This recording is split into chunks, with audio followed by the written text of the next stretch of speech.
know that the Federal Reserve is not federal. Has nothing to do with this. It is not a reserve. No. They create that fiat money that you use. It's like monopoly money. For less than a penny a note, they lend it to the U.S. Treasury in exchange for interest-bearing bonds. They print this stuff for less than a penny a note. They lend it in exchange for interest-bearing bonds. They issue this into circulation as debt-bearing currency. We cannot exist as a free and independent nation when this evilarchy controls the strings. We have to abolish the privately owned Federal Reserve System. And that's why on the dollar bill it says up in the left-hand corner on the dollar bill, this note is legal tender for all debts, public and private. The reason it was put on there is because it was a piece of paper, and you have to tell the people that it's legal. You don't have to tell anyone. It used to say, and is redeemable in lawful money. Yes. Redeemable in lawful money. That meant it's not lawful money. It's not a dollar. If you have a piece of toilet paper, it can be used and tossed away. But as soon as you print Federal Reserve note, it becomes an obligation of the public to pay. So what we're saying is that the Federal Reserve System has nothing whatsoever to do with the federal government. Just like federal vacuum cleaners and federated department stores has nothing to do with, it's a word. It is a play on words. The Federal Reserve System is a private banking institution with most of its holders. The Class A stockholders have never been revealed to the United States public. There's never been an audit. Right, never been an audit. Independent audit. This organization, okay, that you say is pulling strings here,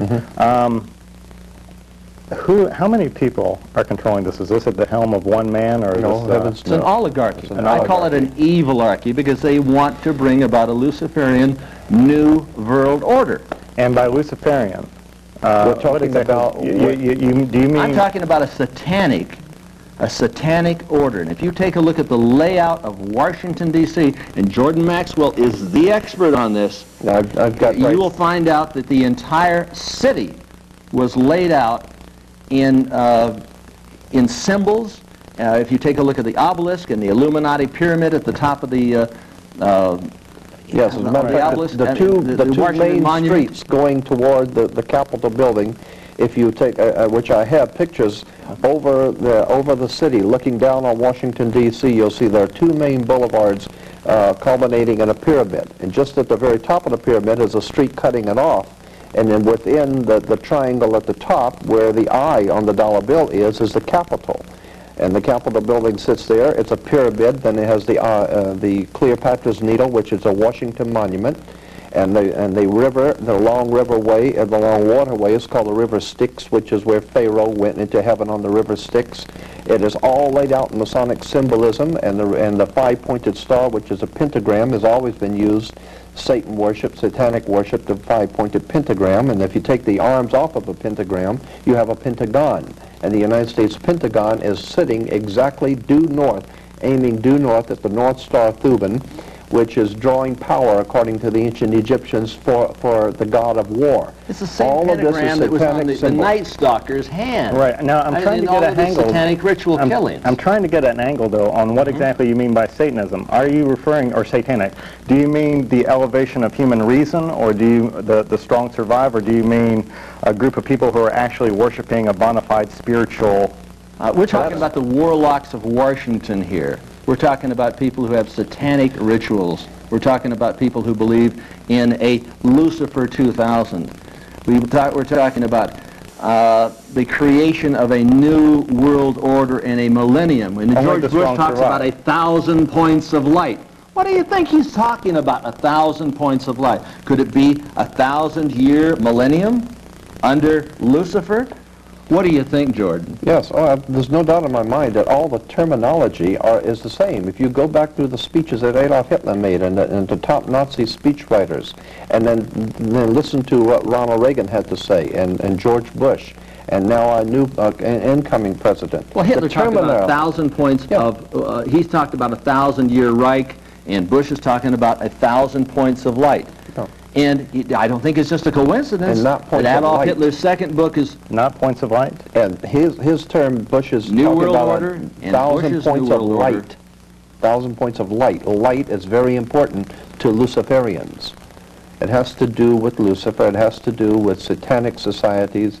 And what we're saying here is that the government of the United States is in the hands of some very powerful, sinister people who are manipulating not only us, but the rest of the world. If you can take a look at, just take a road map of Washington, D.C. Just take a look at it from the air, and you'll see what appears to be the goat of Mendez. And the goat of Mendez, which is a symbol in Freemasonry. Right. It's a symbol. It's a demonic symbol within the Freemasonic. You see the goat and the horns and the whole thing. The whole city is laid out like that. It's all over. So what we're basically saying here is that there is nothing happening by chance.